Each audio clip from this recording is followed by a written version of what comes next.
स्वागत आप सभी का एक बार फिर से आपके अपने YouTube चैनल तोरा क्लासेस पर। और एक बार फिर से हम लोग जुड़ चुके हैं अपने exam bank of Baroda BOB office assistant यानी पियोन के एग्ज़ाम के लिए। हमारा प्रैक्टिस सेट नंबर है आज 9 और ये प्रैक्टिस सेट है रीजनिंग का। इसमें डिस्कस करते हैं हम परीक्षा पैटर्न पर आधारित प्रश्न बिल्कुल ट्रिक के साथ।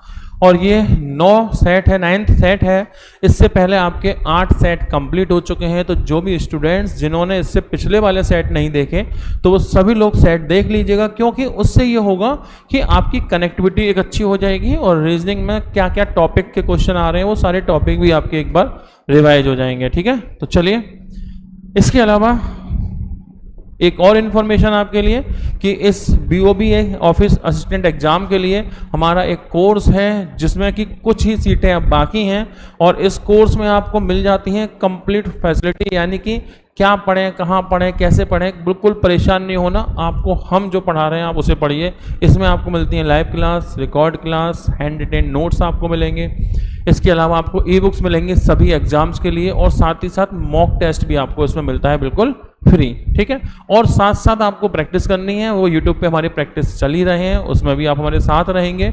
और सबसे अच्छी बात यह है इस पर अभी चल रहा है महाबचत ऑफर, जिसके चलते इसका प्राइस कम होकर मात्र 699 हो गया है और 699 रुपये की फीस में ये सारी फैसिलिटी आपको मिल जाने वाली है। कहाँ मिलेंगी ये सारी फैसिलिटी?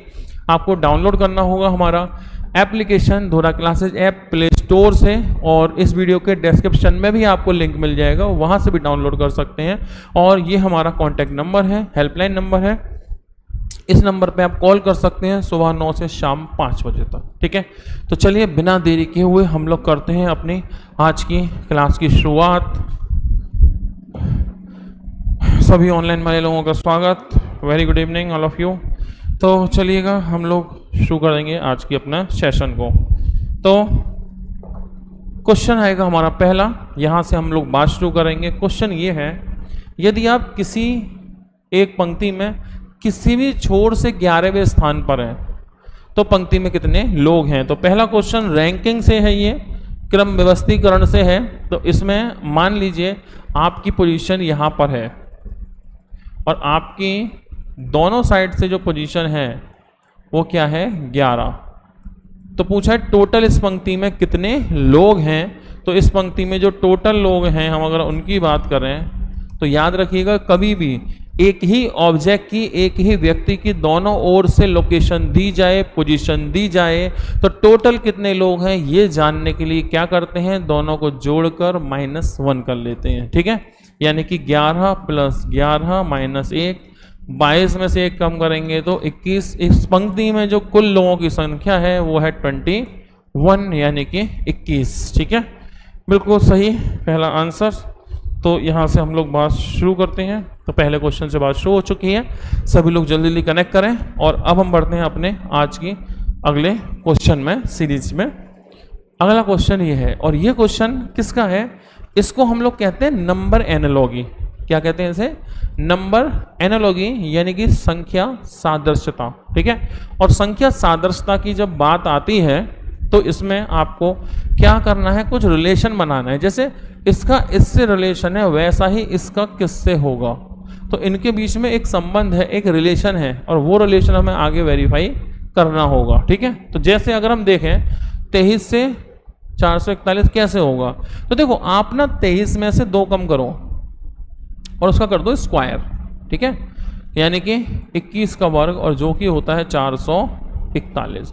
तो इस तरह से इसे रिलेट कर सकते हैं। तो ऐसे ही 28 को हम रिलेट करने की कोशिश करें इसी पैटर्न पर अगर, तो कैसे होगा, है ना? तो देखो अभी हम 28 को इसी पैटर्न में रिलेट करते हैं। तो देखो यहाँ है 28, -2 करेंगे स्क्वायर, तो 28 में 2 गया तो बचा कौन? 26, और 26 का स्क्वायर करोगे तो 676। तो यहाँ स्क्वायर की थोड़ी सी जरूरत तो आपको पड़ेगी। ठीक है, तो 26 का और 676। और अच्छी बात यह है ऑप्शन में 676 है। अगर ऑप्शन में 676 है तो इसका ये मतलब है कि लॉजिक जो आप लगा रहे हैं वो सही जा रहा है। अगर ऑप्शन में 676 नहीं है इसका मतलब लॉजिक तो है, राइटर इसे नहीं मान रहा, लॉजिक कोई और होगा, फिर आगे की बात आगे होती। ठीक है, तो फिलहाल ये क्या हो गया? वेरीफाई। क्लियर है? बहुत बढ़िया, आगे बढ़ते हैं। अगला क्वेश्चन, क्वेश्चन अच्छा है, बस क्या है इसमें, पढ़ो, देखो बड़ा सा है, पढ़ लो पहले आराम से। क्वेश्चन ये है, सोहन अपने घर से सीधी सड़क पर 2 किलोमीटर साइकिल चलाता है। 2 किलोमीटर साइकिल चलाया, फिर क्या किया उसने, फिर वो बाएं मुड़ता है, चौराहे पे पहुंचा, 5 किलोमीटर तक साइकिल चलाता है, फिर बाएं मुड़ता है, 2 किलोमीटर दूरी तय करता है। अब उसका मुंह दक्षिण दिशा में है। अब उसका जो चेहरा है वो दक्षिण दिशा में है। तो क्वेश्चन ये है कि अपने घर से किस दिशा में चलना शुरू किया था। मतलब सिर्फ दिशा तो पूछी है, कौन सी, अपने घर से किस दिशा में चलना शुरू किया था, बस इतनी सी बात। तो इतनी सी बात के लिए इतनी लंबी कहानी थोड़ी करेंगे, शॉर्ट में करेंगे हम तो। देखो कैसे, ध्यान से समझना। देखो तुम्हें मालूम है, मैंने शायद कल या परसों की सीरीज में भी क्वेश्चन था ऐसा, इसीलिए मैं कहता हूँ सीरीज देखते चला करो, ठीक है। तो इसमें भी क्वेश्चन था, मैंने बोला था अगर ये पूछे कि अब उसका चेहरा किस दिशा में है या किस दिशा में घर से निकला, बात तो एक ही है। तो ऐसे क्वेश्चन में कोई जरूरी नहीं है कि आप डायग्राम बनाएं, ऐसे क्वेश्चन को आप विदाउट डायग्राम सॉल्व कर सकते हैं, ठीक है।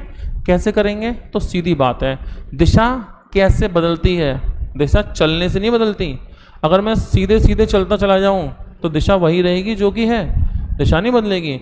दिशा बदलेगी मुड़ने से, लेफ्ट मुड़ो या राइट मुड़ो, चलने से दिशा कभी नहीं बदलती, ठीक है। तो बस आ जाओ सवाल के अंदर। देखो आप इसमें देखो, उसने अपने घर से सीधी सड़क पर चलना शुरू किया।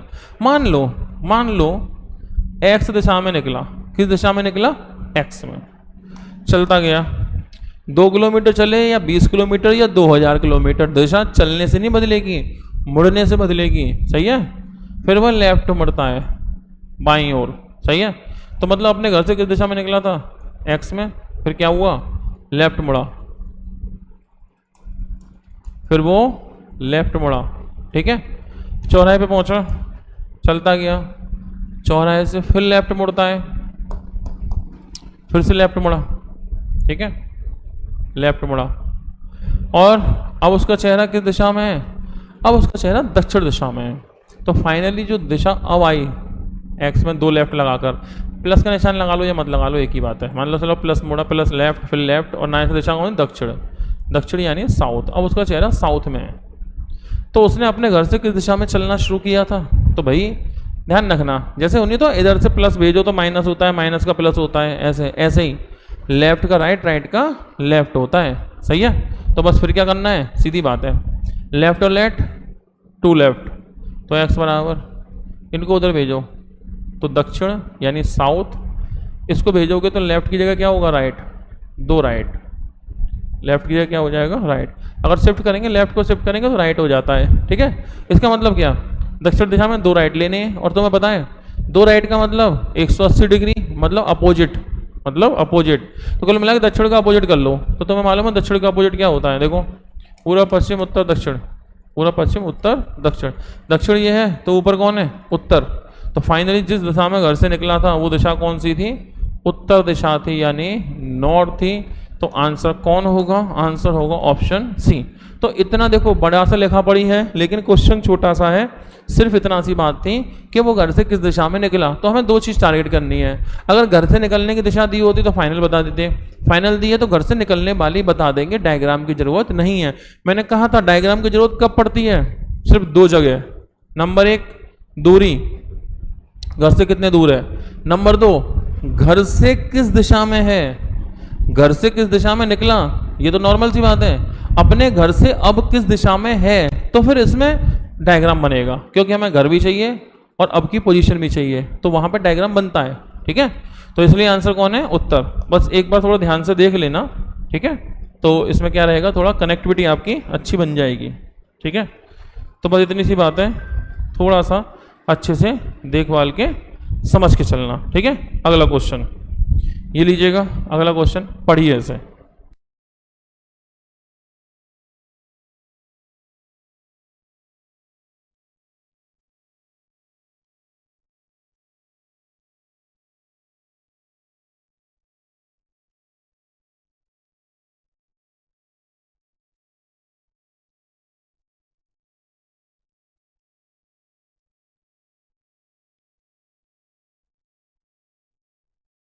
हाँ जी, तो क्वेश्चन किसका है ये क्वेश्चन है आपका कोडिंग डिकोडिंग का, सही है। समझते हैं, किसी कोड में ये 975, ठीक है, इसको लिखते हैं क्या, इसको लिखते हैं क्या, थ्रो अवे गार्बेज, ठीक है, तो इसको लिखते हैं थ्रो अवे गार्बेज।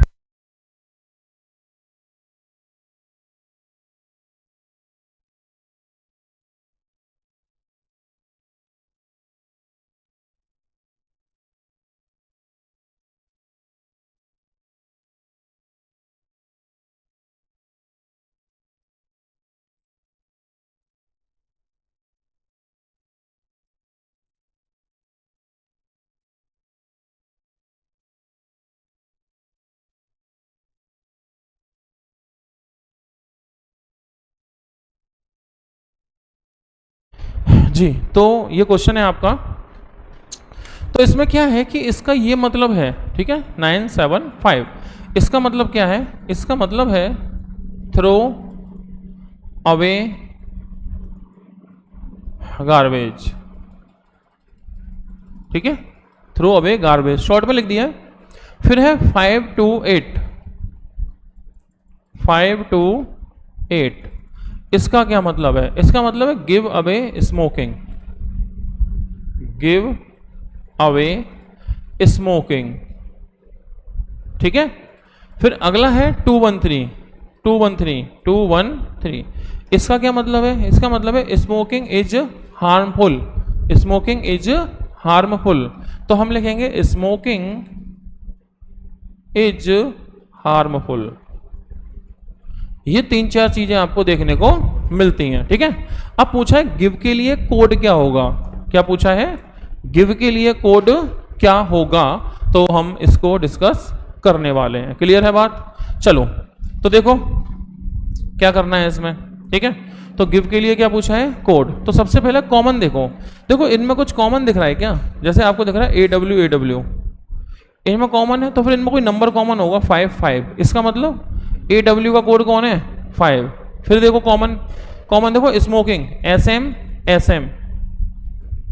SM, तो इसमें भी कोई नंबर कॉमन होगा, क्या है कॉमन बताओ 2, इसका मतलब SM का कोड कौन होगा, SM का कोड होगा 2, और जो बचा वो बचे हुए का कोड है, सही है।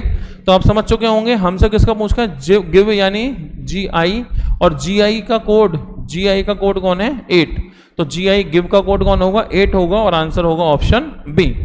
क्लियर बात। तो क्या करते हैं, अच्छा कुछ लोग इसमें एक तरह से और भी करते हैं, वो भी समझा देता हूं आपको। जैसे ये तो मैंने इस तरीके से कर दिया, ठीक है, तो गिव का कोड जो बचा हुआ कोड है वो है 8। कुछ लोग ऐसा भी करते हैं, लेकिन ये ज्यादा अच्छा तरीका है, AW कैंसिल, कोई सेम नंबर कैंसिल, फिर SM कैंसिल, सेम नंबर 2 और 2 कैंसिल, क्या बचा, यहां से बचा GI, यहां से बचा 8, तो इसका मतलब GI का कोड कौन है 8 है। तो ऐसे भी कुछ लोग कर लेते हैं, ऐसा भी आप कर सकते हैं, ठीक है। अगला क्वेश्चन, ठीक, ये क्या है भाई, ये है कोडिंग डिकोडिंग का, ठीक है। तो पिछले वाले क्वेश्चन में कोई अगर दिक्कत रही हो तो देख लीजिएगा, और नॉर्मल है, वैसे ऐसे क्वेश्चन हमने कर भी लिए हैं वैसे उस तरह के 1-2, ठीक है, तो आप अपने अकॉर्डिंग उसे देख के चलिएगा, ठीक है। तो आगे बढ़ते हैं अगले क्वेश्चन की तरफ। ये इसको लिखते हैं ऐसे, तो इसका क्या कोड होगा। अब ये देखो, ये थोड़ा सा अजीब है, यहाँ कम है यहाँ ज़्यादा है, समझना पड़ेगा इस बात को, ठीक है। देखो मैं समझाता हूँ, ये है मेंटल, MENTAL,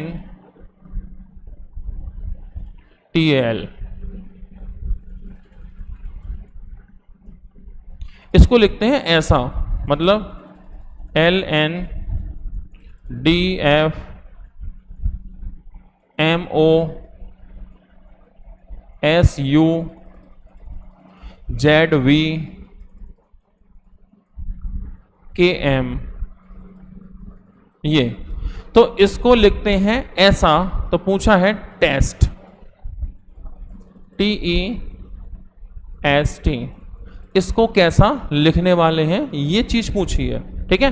तो क्या करने वाले हैं, इनमें रिलेट करो। देखो देखो M का नंबर होता है 13, ये L का है 12 और ये है 14। इसका मतलब एक कम किया, एक बढ़ाया, मतलब -1 +1, एक लेटर से दो लेटर कनेक्ट किए हैं, एक बार -1 एक बार +1, ठीक है।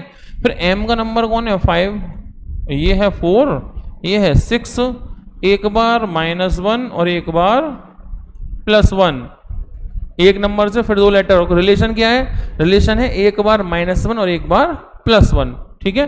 फिर आगे 14, ये है 13 और ये है 15, एक बार -1 एक बार प्लस। तो अब तो समझ में आ ही गया होगा ना, तो बस फटाफट से इसका आंसर कमेंट करेंगे। देखो 20 होता है तो एक -1 करो, s का नंबर 19, एक +1 करो, u का नंबर 21, e का होता है 5, एक -1 करोगे तो d का नंबर 4, +1 करोगे तो f का नंबर 6। समझ में आ रही बात। ऐसा ही अगले दो, s का नंबर है 19, एक -1 करोगे तो 18 मतलब r, और एक +1 करोगे t20, और फिर t में एक -1 करो भाई 20 होता है, कम करोगे तो s का नंबर है 19 और एक बढ़ाओगे u का नंबर है 21। तो ये आपका आंसर हुआ। चेक करेंगे SUDF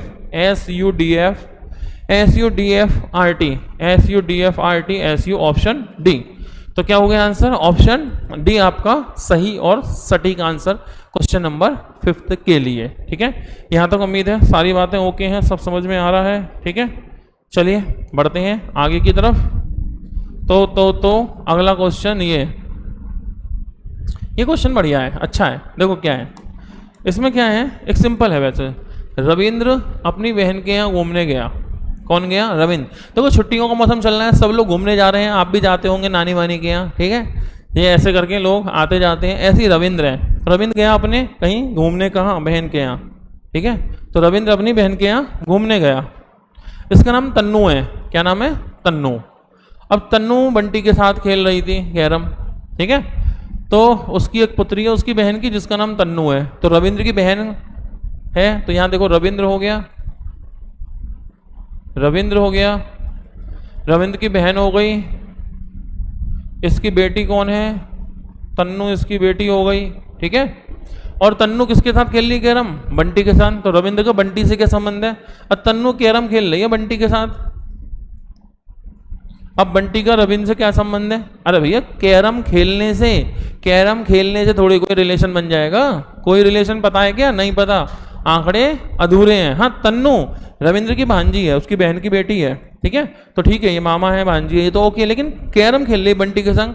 अब हमें क्या पता बंटी कौन है, हो सकता है कोई पड़ोसी हो, आ गया हो खेलने, बच्चे होते ही हैं, आ जाते हैं इधर से उधर, तो इसलिए बंटी का नहीं पता। तो क्या रिलेशन है हमें नहीं पता, आंकड़े अधूरे हैं, ठीक है। तो क्या आंसर होगा, ऑप्शन डी इसका सही और सटीक आंसर होगा, ठीक है। चलो अगला क्वेश्चन देखो, ये ब्लड रिलेशन का एक क्वेश्चन, और इस ब्लड रिलेशन में कुछ डिटेल्स हैं और कुछ इंफॉर्मेशन है, उसके बेहद पर आंसर देना है। तो सबसे पहले देखो क्या बना, ये P - R + Q, ठीक है, P - R। तो देखो इसको हमें चेक करना है, तो एक काम करते हैं, धीमे धीमे चेक करो। पहला चेक करेंगे, ये कौन है, माइनस। अब माइनस चेक करो, माइनस का मतलब है ए बी की पत्नी है, ए पत्नी है बी की। a - b मतलब a पत्नी है b की, a b की पत्नी है। तो P - R, P पत्नी है R की, सही है। तो P किसकी पत्नी है, R की पत्नी है। पहला पॉइंट, ये पत्नी है तो ये पति होगा, ये लो। दूसरा पॉइंट, अरे भाई, plus A + B, A B का पिता है, R + Q, R Q का पिता है। R किसका पिता है, Q का। Q कहाँ होगा, नीचे। बस डायग्राम ओके हो गया, चेक कर लो इसे। तो देखो पूछा है क्या चीज सही है, ठीक है। तो P Q की बहन है, P बहन है Q की, बिल्कुल नहीं है। Q पुत्री है P की, क्या Q पुत्री है P की, नहीं पता, हो सकता है लड़का हुआ तो पुत्र नहीं हो जाएगा भाई। Q का जेंडर कहाँ पता है हमें, Q का जेंडर नहीं पता, लड़का निकला तो पुत्र हो जाएगा। P चाची है Q की, नहीं चाची भी नहीं है। P माँ है, हाँ ये सही है, P है Q की माँ, यही है आपका आंसर, ठीक है। इसका 7वें का आंसर क्या हो गया, ऑप्शन हो गया ए। तो फिर मैं क्या कर रहा हूँ, आज आपके क्वेश्चन सॉल्व कर रहा हूँ, आप लोग अपने आप आंसर नोट करें, लास्ट में मुझे बताना किसके कितने सही गए, ठीक है। तो हम लोग क्या करेंगे, आज हम लोग करेंगे आंसर चेक। तो 7वें का आंसर हो गया ऑप्शन ए। तो आप सभी लोग क्या करेंगे, अपने आंसर सॉल्व करेंगे फटाफट फटाफट, अपने कमेंट करते चलो, लास्ट में चेक करेंगे किसके कितने सही गए। ओके चलो, तो फिर अगला क्वेश्चन ये लो 8। एक पंक्ति में आर बाएं से 11वां है और एस दाएं से 17वां है। तो पूछा है पंक्ति में कुल कितने लोग हैं, कुल कितने लोग हैं। देखो ये एक पंक्ति है, आर बाएं से 11, आर की पोजीशन क्या है, लेफ्ट से 11, एस की पोजीशन क्या है, एस की पोजीशन क्या है, राइट से 17। आर की पोजीशन लेफ्ट से 11 है, एस की पोजीशन राइट से कितनी है, 17 है। तो क्वेश्चन है पंक्ति में कुल कितने लड़के हैं। एक बात बताओ, इसकी पोजीशन 11 है, इसकी 17, तो यहां तक 11 लोग हैं, यहां 17, बीच में कितने हैं पता है क्या, अरे इनके बीच में कितने हैं पता है क्या, इनके बीच में पता नहीं तो दिक्कत है। अगर इनके बीच में 5 हुए, इनके बीच में 500 हुए, इनके बीच में 5000 हुए, इनके बीच में 5 लाख हुए, क्या पता, इसलिए सी एंड डी निर्धारित नहीं कर सकते, कैन नॉट बी डिटरमाइंड, निर्धारित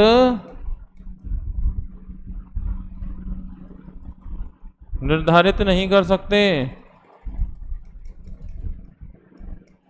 क्यों नहीं कर सकते भाई, हमें पता ही नहीं है ना इनके बीच में कितने हैं भाई। हो सकता है पूरी दुनिया ही इनके बीच में आ जाए, सोचो ना, इन दोनों के बीच में पूरी दुनिया ही आ जाए, तो बहुत सारे लोग होंगे ना पंक्ति में, इसलिए निर्धारित नहीं कर सकते। तो आपने देखा भी होगा कई बार 2 लोगों के बीच में दुनिया आ जाती है ना, ऐसी बात। अगला क्वेश्चन ये है, दक्षिण पूर्व को पूर्व कहा जाए, उसको ये कहा जाए, इसको ये कहा जाए, इसको आगे भी यही क्रम जारी रहे तो उत्तर किसे कहेंगे, ठीक है।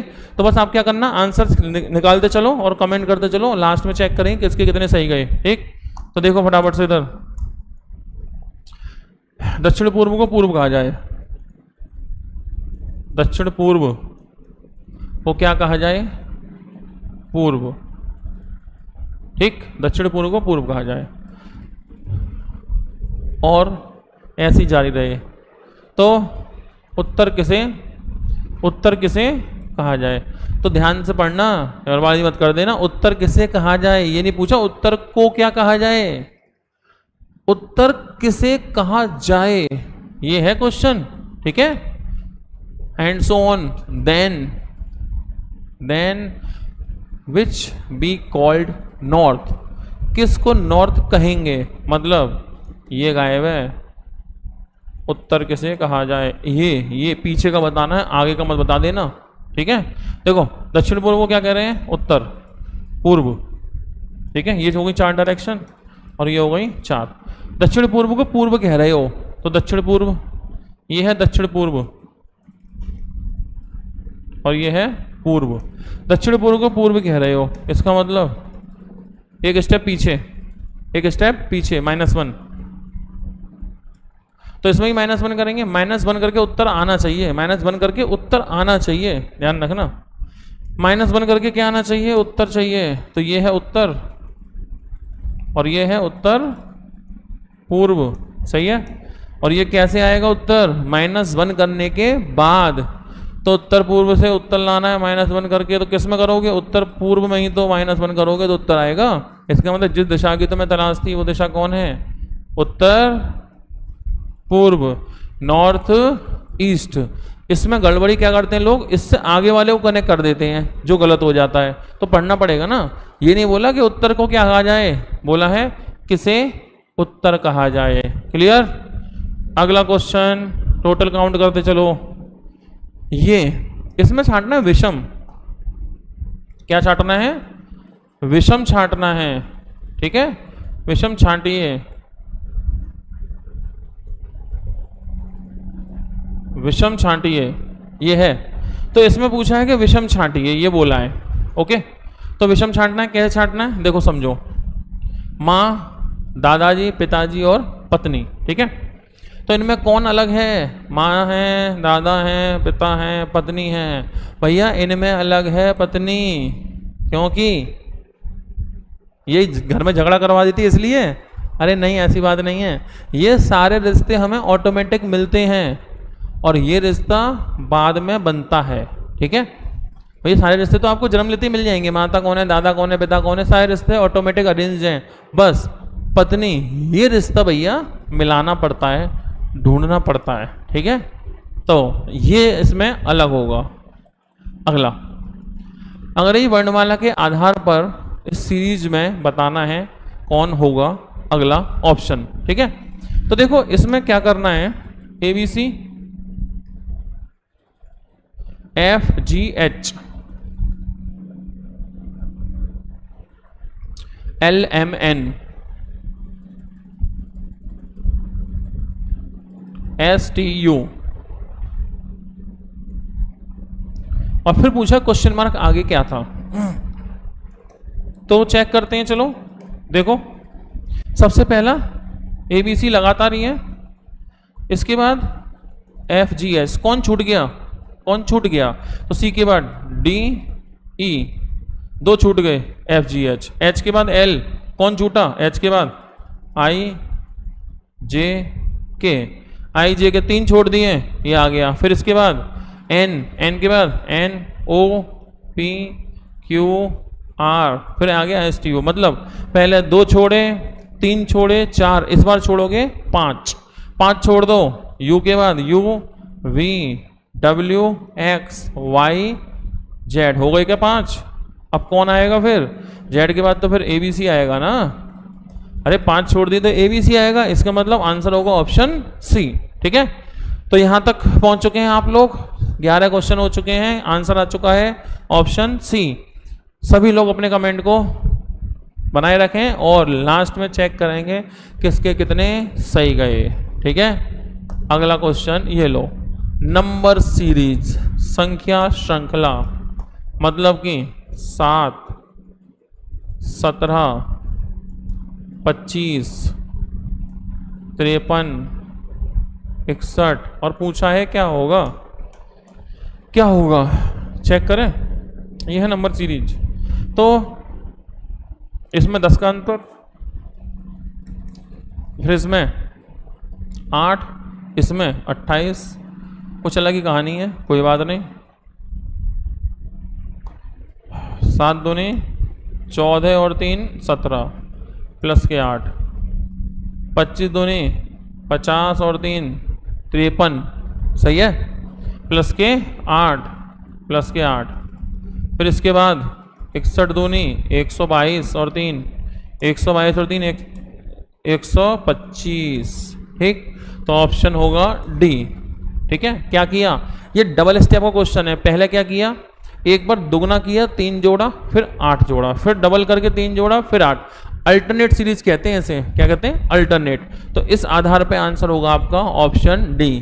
ठीक है, 125।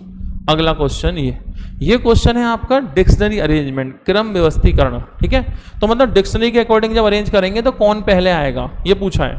तो इसमें मैंने क्या बताया था भाई, कॉमन को तो काट ही दो ना, जैसे देखो कॉमन क्या है, डी के अलावा तो कुछ कॉमन नहीं है, डी हटाया, डी हटाया, डी हटाया, डी हटाया और डी, क्या बचा भैया, आई आई ई आई आई, तो ई पहले आएगा, उसके बाद आई आई आई आई, 4 बार आई, ई की पहली पोजीशन, ई पे कौन है 3, तो तीसरा होगा पहले स्थान पे।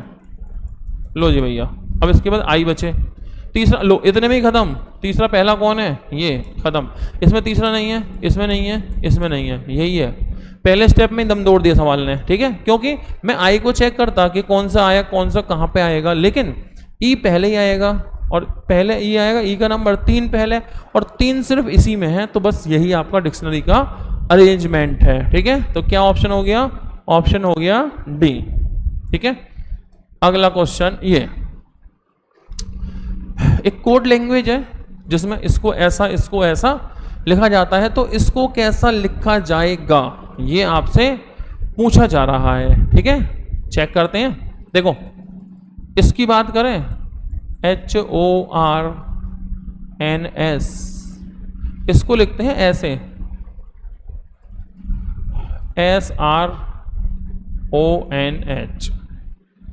NH, फिर CRUDE,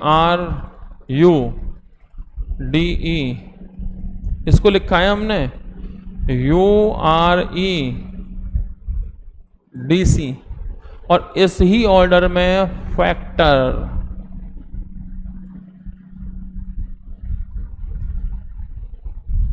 को क्या लिखा जाएगा, ये पूछा है। ठीक है, चेक करते हैं चलो। ठीक, तो देखो बात करेंगे हॉर्न्स की। इसका नंबर है 8, इसका है 15, इसका है 18, इसका है 14, इसका है 19।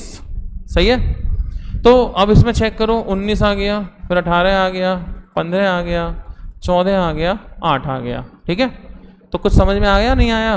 देखो इसका है 3, 18, 21, 4 और 5, यह है 21, 18, 5, 4 और 3। ठीक है, कुछ समझ में आ रहा है? आ तो रहा है कुछ कुछ। कैसे? सबसे बड़ा 19, उससे छोटा 18, फिर 15, फिर 14, फिर 8, डिसेंडिंग ऑर्डर, घटता क्रम, अवरोही क्रम। ठीक है, 21, फिर 18, फिर 5, फिर 4, फिर 3, डिसेंडिंग ऑर्डर। ठीक है, इसकी बात करते हैं। 6, 1, 3, 20, 15 और 18, तो क्या होगा? Descending order. चेक करो, सबसे बड़ा कौन है? 20, टी आएगा 20 पे। इसके बाद कौन आएगा? 18, आर आ गया 18। फिर कौन है भैया? 15, ओ आ गया। फिर कौन है? 6, एफ आ गया। फिर कौन है? सी, 3 आ गया। फिर कौन आएगा? ए का 1 आ गया। ये बनी बात। ओके, तो चेक करेंगे। TRO FCA, TRO FCA, TRO FCA, कौन सा ऑप्शन? Option A. ठीक, तो ये अच्छा क्वेश्चन है, ध्यान रखिएगा। क्या किया इसमें? कोई प्लस माइनस कुछ नहीं है, बस जो सवाल दिए हैं ना उनको हमने डिसेंडिंग ऑर्डर में अरेंज किया है, लेटर्स को। ठीक है, इतनी सी बात। तो क्या आंसर होगा? ऑप्शन ए होगा। क्लियर है यहां तक बात? आगे बढ़ते हैं अगले क्वेश्चन की तरफ। ये आपका फिर से क्वेश्चन किसका है? ये क्वेश्चन फिर से आपका हो गया एक लेटर सीरीज। लेटर सीरीज में मतलब कुछ सीरीज है, इसको अरेंज करना है। कैसे करना है वो देखे लेते हैं। चेक करो, ये लो, चेक करना है इसको। ठीक है, तो देखो एक बात समझ में आ रही है, डी से पहले सी है सब में, और सी के बाद डी है। डी से पहले सी है और सी के बाद डी है। ठीक है, तो ये सी से पहले डी है, तो मतलब D C, D C, D C, D C, D C और डी सी, ये बन गया ऑर्डर। ठीक है, अब आपने जो फिल किया वो क्या फिल किया? देखो D C C, D C C, D double C, D double C, option हो गया सी। सही है, D double C, double C, क्या ऑप्शन हो गया? ऑप्शन सी आपका यहां सटीक बैठेगा। क्लियर है बात? बिल्कुल सही। अगला क्वेश्चन ये लीजिएगा, ये अच्छा है, सिंपल है।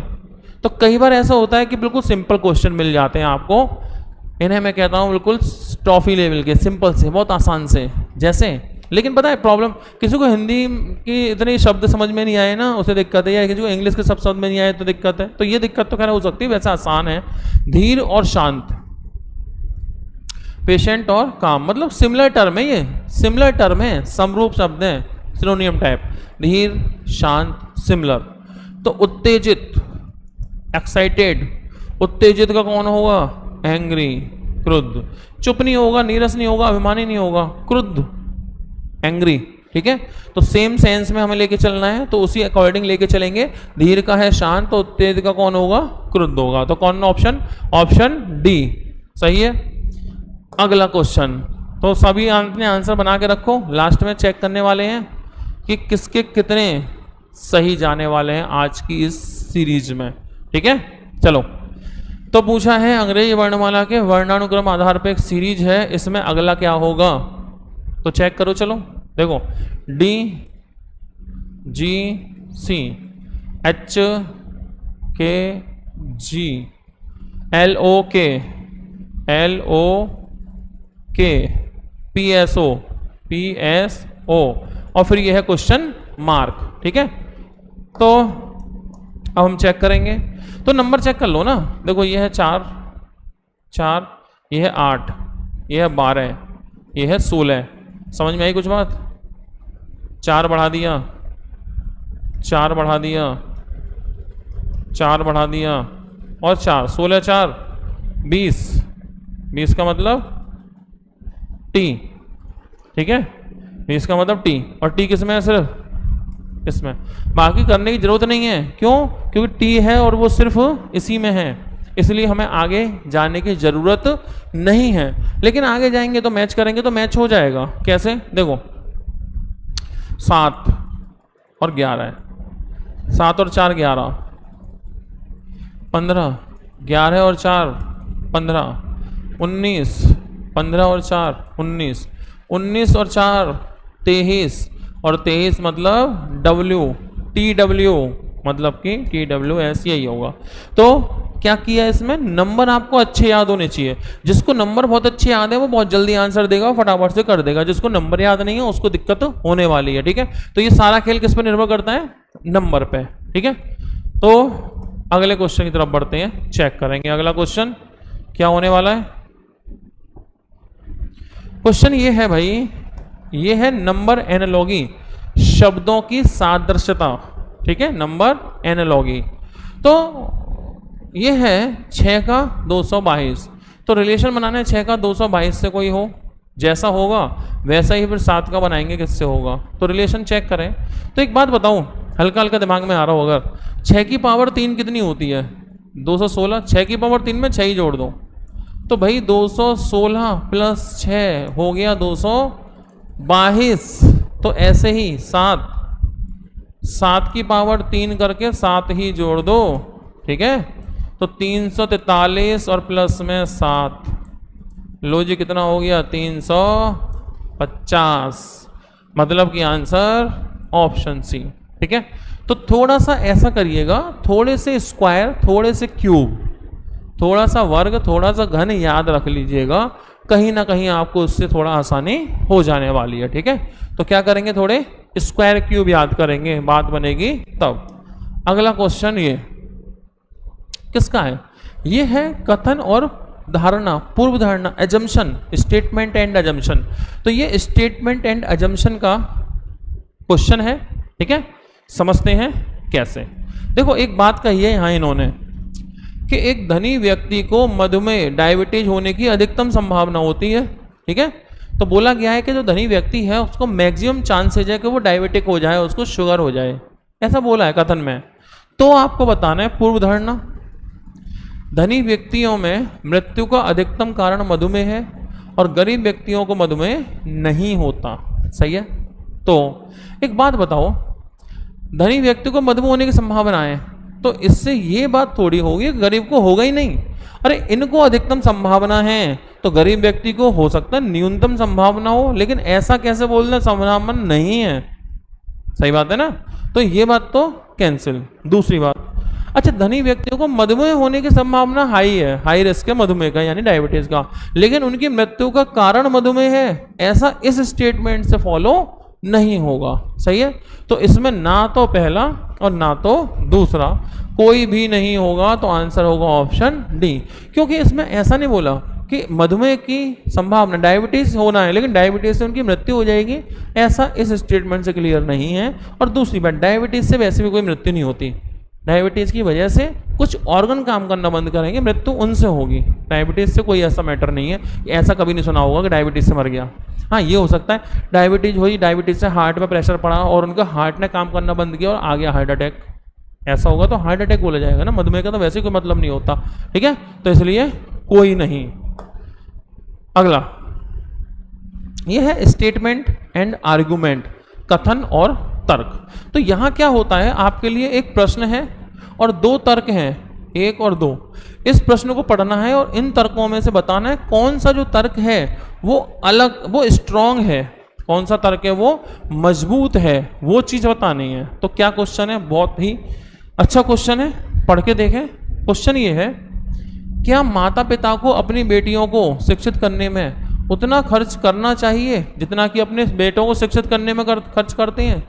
मतलब प्रश्न तो बढ़िया है। और आपने देखा भी होगा कई परिवारों में, कई समाज में ऐसे लोग भी होते हैं, ऐसे परिवार भी होते हैं जहाँ पर बेटे बेटी में तुलना कर देते हैं, बेटे को अच्छी शिक्षा देते हैं और बेटी को उतनी अच्छी शिक्षा नहीं देते हैं, ऐसा कुछ कुछ जगह देखने को मिलता है। ठीक है, हम लोग खुद भी मतलब ऐसा होता है कि लंबे समय मैंने ऑफलाइन पढ़ाया है, तो ऑफलाइन में बहुत सारे बच्चों से मुलाकात होती है, तो वहाँ ऐसी चीज़ें फेस करने को मिलती हैं, देखने को मिलती हैं। तो ये होता है, ये बात आप भी जानते हैं। सब जगह नहीं होता, लेकिन हाँ होता तो है। खैर, आपको इससे मतलब नहीं, आपको तो आर्गूमेंट करना है।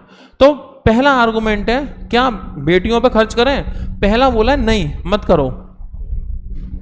पहला क्या बोला है? मत करो। क्यों? लगभग सभी आंकड़े इस तथ्य को दर्शाते हैं कि लड़के लड़कियों से कहीं अधिक बुद्धिमान होते हैं। मतलब इसका कहना यह है कि लड़कियों पे ज़्यादा पैसा खर्च मत करो, क्योंकि लड़के बुद्धिमान होते हैं, उन्हें खर्चा करो। लेकिन ये बात, तर्क जो है ना इसका, ये मजबूत नहीं है, क्योंकि ऐसा कोई आंकड़ा नहीं है जिसमें लड़के लड़कियों से अधिक बुद्धिमान हो। कितनी बार ऐसा होता है, स्टेट गवर्नमेंट के, स्टेट बोर्ड के या सेंट्रल बोर्ड के, सीबीएसई बोर्ड और ये स्टेट बोर्ड के जब रिजल्ट्स आते हैं तो लड़कियां बाजी मार ले जाती हैं। कितनी बार ऐसा हुआ है, बहुत सारी स्टेट में ऐसा पाया गया है। तो ऐसा कोई आंकड़े नहीं है, ये तो किसी की अपनी धारणा है। मतलब वो अपनी बात को ओवरटेक करना चाहता है एक बात बताकर, लेकिन वो बात भी दमदार नहीं है। हमें दमदार बात चाहिए, तर्क वाले में क्या चाहिए? दमदार बात चाहिए। तो ये क्या करना है? अपनी धारणा को छुपाना चाहता है। कोई दमदार बात नहीं की इसने। ठीक है, अगला क्वेश्चन, अगला है नहीं, मत करो, यही मना कर रहा है। हालांकि लड़कियां बुद्धिमान हो सकती हैं, ये मान रहा है, लड़कियां बुद्धिमान हो सकती हैं, लेकिन माता पिता को उनके विवाह के लिए अलग से धन रखना पड़ता है। अब इसने एक और नई बात बताई है ना, लड़कियां बुद्धिमान हो सकती हैं, लेकिन माता पिता, जो लड़की की शादी होगी तो अलग से धन देना पड़ेगा, तो इसलिए पैसा बचाओ उनकी शिक्षा में से। ये एक बात कही इसने, लेकिन ये भी स्ट्रांग नहीं है, क्योंकि आप अच्छी पढ़ाई करा दो, लड़की अपने पैरों पर खड़ी हो, तो क्या जरूरत है दहेज की? कितनी बार अखबार में आपने देखा होगा कि लड़की खुद सेल्फ डिपेंड है, कोई दहेज की बात नहीं करता, दहेज की बात आती है लड़की रिश्ता छोड़ देती है। ठीक है, तो ऐसा भी नहीं है कि दहेज देना ही देना है। अगर लड़की में काबिलियत बनाएंगे आप तो दहेज की जरूरत नहीं पड़ेगी। ठीक है, तो इसलिए ना तो ये, इसलिए आंसर होगा ऑप्शन सी। तो कुल मिलाकर के अब आप लोग कंपेयर करेंगे कि कितने आपके सही जाते हैं, कितने सही हुए हैं। फटाफट से एक दूसरे से वेरीफाई करें जल्दी जल्दी। और जो नए लोग हमारे साथ जुड़े हैं आज के सेशन में, जो मैं उनसे कहना चाहूँगा कि अगर चैनल को सब्सक्राइब नहीं किया तो चैनल सब्सक्राइब कर लीजिएगा, जिससे कि नोटिफिकेशन आपके पास लगातार पहुँचती रहे। और इसके अलावा एग्जाम से रिलेटेड अपडेट्स और न्यूज़ वो भी हम आपको अपने चैनल पर देते हैं सबसे जल्दी। इसके अलावा हमारा जो एप्लीकेशन है इसे डाउनलोड कर लीजिए। क्यों? क्योंकि जो क्लास अभी हमने की है या इससे पिछली क्लास या आगे आने वाली क्लास, इन सभी की पीडीएफ फाइल हम लोग सेव रखते हैं अपने एप्लीकेशन में, फ्री कंटेंट में जाके वहां से आप डाउनलोड कर सकते हैं, अपने नोट्स बना सकते हैं। ठीक है, तो इसको एप्लीकेशन को आप डाउनलोड करिए। इसके अलावा एक कोर्स भी हमारा बीओबी से रिलेटेड चल रहा है, तो उसके लिए आप इस नंबर पर कॉन्टैक्ट कर सकते हैं और इसे परचेज कर सकते हैं। इस समय डिस्काउंट चल रहा है भारी संख्या में, भारी मात्रा में। कितना? 699 रुपये में पूरा कोर्स कंप्लीट आपको मिल जा रहा है। ठीक है, तो आज की बात हमारी यहीं पे रहती है संपन्न। मुलाकात करते हैं फिर से अगली क्लास में। जब तक अपनी प्रैक्टिस को अच्छे बनाए रखें। किसके कितने आए आंसर मैं चेक कर लूँगा। मिलते हैं अगली क्लास में। Okay, bye bye, take care.